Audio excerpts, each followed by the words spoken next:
Protesta për mbrojtje të Zvërnecit është mbajtur edhe në Shkup para ambasadës së Shqipërisë. 7 persona nga një grup jo formal i qytetarëve, duke përfshirë edhe një pjesëtar i shoqatës ekologjike Eko Guerilla, dërguan një mesazh duke thënë se Shkupi është me Shqipërinë. Ramadan Ramadani tha se përtej porosisë ekologjike, në këtë mënyrë ata dërgojnë edhe një porosi politike.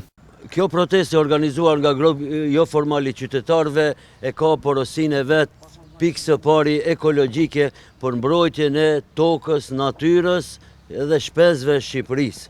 Ne jemi pak njerëz këtu, po kur vjen puna për Shqipërinë gjithmonë përçojmë një mesazh i cili është përtej mesazhit ekologjik, ajo është mesazh politik se Shkupi është me Shqipërinë. Ndërkaq, nga një Mehmeti nga Eko Guerilla tha se qëndron fuqishëm për krah protestuesve në Shqipëri, sepse siç tha, Shqipëria nuk ka tokë për të shitur askujt.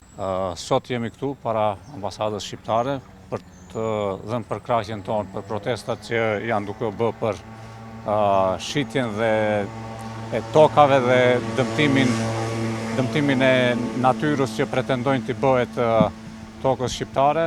Natyrisht që ambienti, natyra, ekologjia nuk njohin kufi, as politik, as geografik. Ne jemi në përkrahje të fortë të bashkë mendimtarëve tanë ambientalist dhe të atyre që duan të mbrojnë tokën shqiptare. Ne nuk kemi tokë për të shitur askujt, kudo qoftë ajo. Shkupi është me Shqipërinë, tha Alaudin Mustafa, i cili tha se ata nuk janë kundër askujt, por vetëm se përkrahin protestuesit në Shqipëri.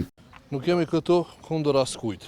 Vetëm jemi që si shqiptar, qytetar dhe shkupian, ta shprehim mbështetjen tonë për protestat masive që po mbahen tani anë mbahen Shqipërisë, për mbrojtjen e Shqipërisë. Pra vetëm shkurt që krejt ta dinë, Shkupi është me Shqipërinë. Protestuesit mbanin pankarta në duar me mbishkrimet sikurse Shqipëria në BE me gjithë Zvërnecin në të, as e Dhëndri e as Nusja, për Shqipëri vendos djali e Cuca, sot mbrojmë Zvërnecin, natyrën dhe gjithë Shqipërinë, e kështu me radhë.